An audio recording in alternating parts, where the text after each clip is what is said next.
What if I told you that the world's most secretive communist state pulled off something that would make medieval monarchs proud?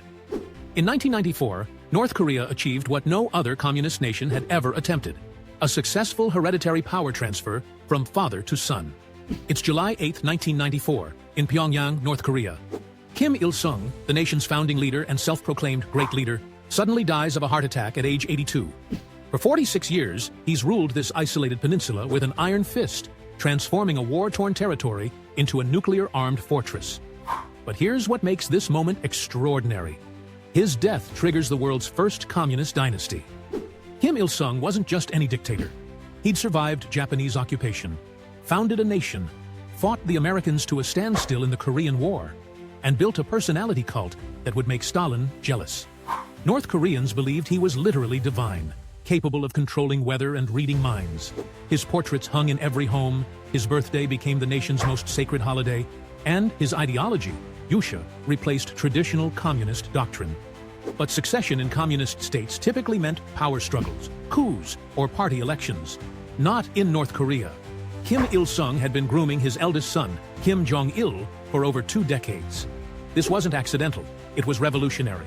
No communist nation had ever attempted hereditary rule. It went against everything Marxist-Leninist theory preached about collective leadership and party supremacy. Kim Jong-il was an unlikely heir. Born in Soviet exile in 1941, he was reportedly a spoiled child who loved movies, expensive cognac, and Western luxuries. Unlike his war hero father, Jong-il had never fought a battle or led a revolution. He was short, reclusive, and preferred staying behind the scenes. Many Western analysts doubted he could maintain power. The succession drama began in the 1970s when Kim Il-sung started positioning his son within the party hierarchy. Jong-il took control of propaganda and arts, transforming North Korean culture into a tool of political control. He produced films, operas, and massive spectacles that glorified the Kim family. By the 1980s, he was effectively running day-to-day operations, while his father remained the symbolic figurehead. When Kim Il-sung died, the transition appeared seamless from the outside. State media announced the death with theatrical grief, showing millions of North Koreans weeping in the streets. But behind closed doors, the situation was far more precarious.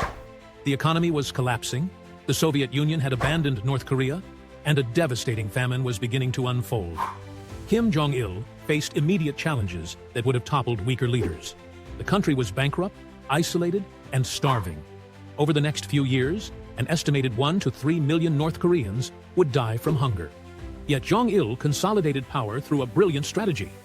He shifted focus from economic development to nuclear weapons and military strength, creating his military-first policy. The international community watched nervously as this untested leader inherited one of the world's most dangerous regimes. Would he reform like China's Deng Xiaoping? Would he collapse like Eastern European communist states? Instead, Kim Jong-il doubled down on isolation and nuclear development, withdrawing from the Nuclear Non-Proliferation Treaty in 2003. What made this succession truly remarkable was its complete contradiction of communist ideology. Marx and Lenin would have been horrified by a hereditary communist monarchy. Yet Kim Jong-il successfully transformed North Korea from a communist state into something entirely new. A nuclear-armed kingdom disguised as a people's republic. The 1994 transition established a precedent that continues today. Kim Jong-il would later pass power to his own son, Kim Jong-un, in 2011, creating a 3-generation dynasty that shows no signs of ending. This makes the Kim family one of the longest ruling dynasties in modern history, outlasting most democratic governments. Perhaps most fascinating is how Kim Jong-il legitimized his rule. He couldn't claim revolutionary credentials like his father, so he created a new mythology. He became the dear leader, credited with supernatural abilities and portrayed as his father's chosen successor, blessed by heaven itself. State propaganda claimed he was born on North Korea's sacred Mount Paektu, marked by miraculous signs including a double rainbow and a bright star. The 1994 succession fundamentally changed how we understand authoritarian rule in the modern era. It proved that personality cults could transcend individual leaders, that communist ideology could adapt to monarchical structures, and that isolated states could maintain power through sheer force of will and nuclear weapons. Today, as Kim Jong-un continues his grandfather's legacy, we're witnessing the fruits of that 1994 transition. A hermit kingdom that successfully merged ancient dynastic rule with modern totalitarian control, creating something the world had never seen before.